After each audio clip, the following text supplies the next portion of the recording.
This is the Apple MacBook Pro. This particular one is the 13-inch model.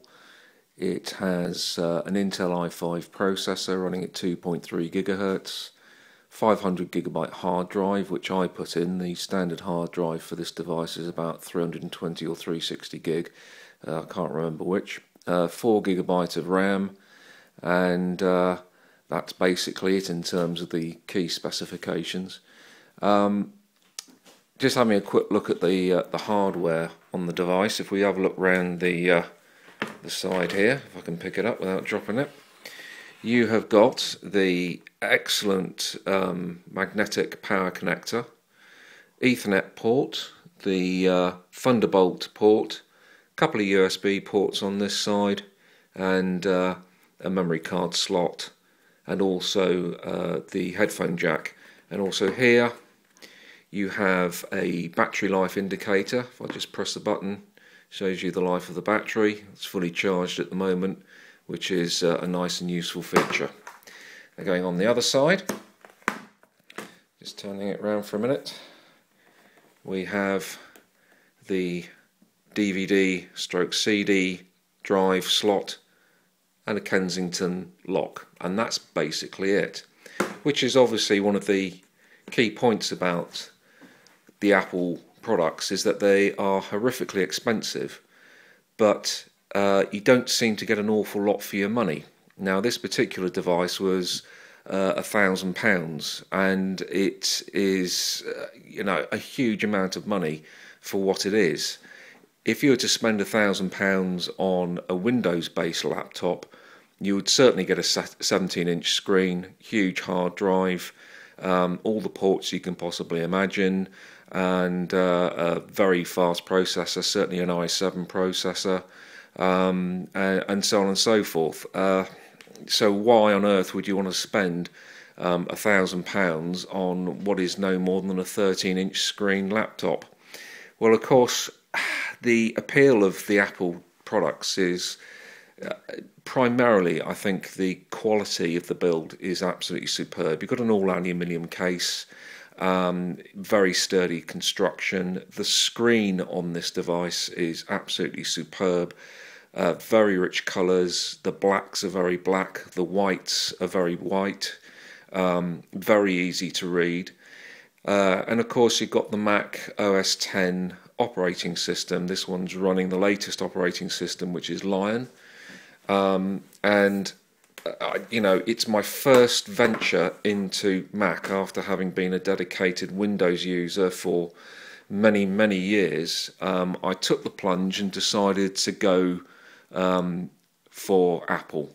Having been a great fan of the iPhone and the iPad and all that good stuff, I decided to take the plunge and move over to Macintosh, and I have to say I am so impressed with the quality and stability of OS X. It really is absolutely wonderful to use when you've been a Windows user for a long time. And I'm not going to trash Windows, because Windows has served many tens of millions of people for many years extremely well. It's brought genuine computing ability to the world, frankly, and trashing Windows over Apple, or Macintosh rather, is not something that I'm about. A couple of things actually to perhaps reinforce that is the one thing that I had big problem in dealing with is the Apple offerings when it came to browser software, i.e. Safari, and their Office software. Now, Apple have got iCal as their calendar, Mac Mail for their mail client. As far as Office software is concerned, they've got Pages, Keynote, Numbers, and so on, which are all okay pieces of software, but compared to Microsoft Office, they really are not up to scratch. So I did buy Office for Mac, and I'm glad I did. If you think about it, for most users, they are going to be using a computer for browsing the web, so they need a browser, and for letters, spreadsheets, word processing, and all the rest of it, so they're going to be using an Office suite. So if you're thinking about moving from Windows to Macintosh or to Apple, then those are the things I think for most people need to be considered. Do you really lose Windows, or are you losing the applications upon which Windows runs? And for most people, it's going to be the Office suite, and it's going to be Internet Explorer.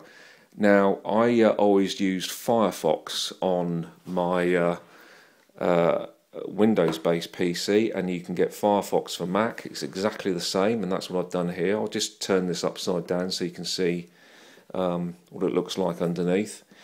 And you can see it's all aluminium construction. There's no vents or anything like that on it, although it has obviously got a processor fan, but it's all concealed and beautifully designed, and you know, a real joy to actually hold apart from anything else.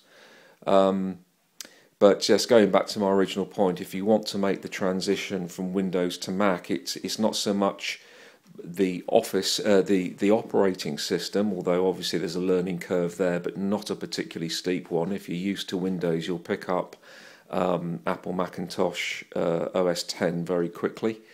But it's going to be the software that you want to run, and your browsing experience. I don't particularly like Safari. I think Safari, for me, is not a great not a great browser. I much prefer Firefox. Occasionally use Google Chrome, which will also run on Mac. All the major software, all the important stuff, will run on a Mac. And of course, with Apple, you also get the excellent Mac App Store.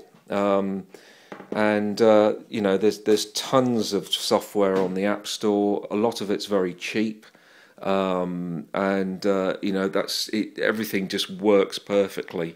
There is no crashes. In fact, to be honest, the only software that I've had crash on this device is Microsoft Office. There you go. What can I tell you? But I have to say, Office 2011 for Mac is a nice suite of software. I also upgraded Outlook because I use that at work, and I wanted that compatibility. There's not great compatibility between iCal and Outlook for quite a few functions. So I went to Office to Outlook as well as part of my investment in this. Like I say, it's a huge amount of money, very expensive device. But all Apple products are, but I think there is a good reason for that.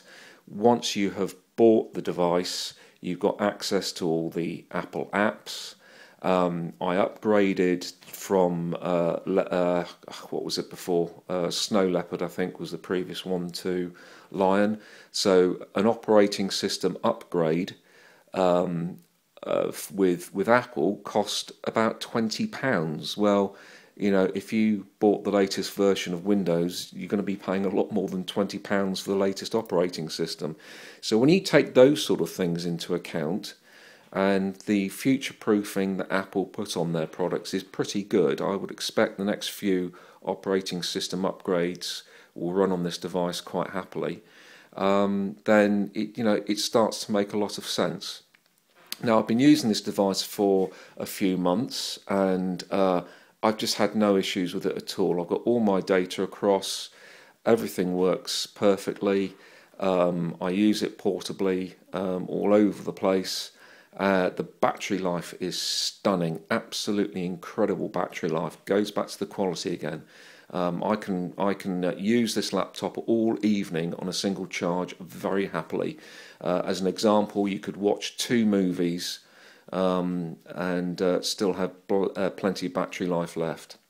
Okay, we're running out of time for this one. Not sure if I'll make another video on this device because I'm not sure what else I can say.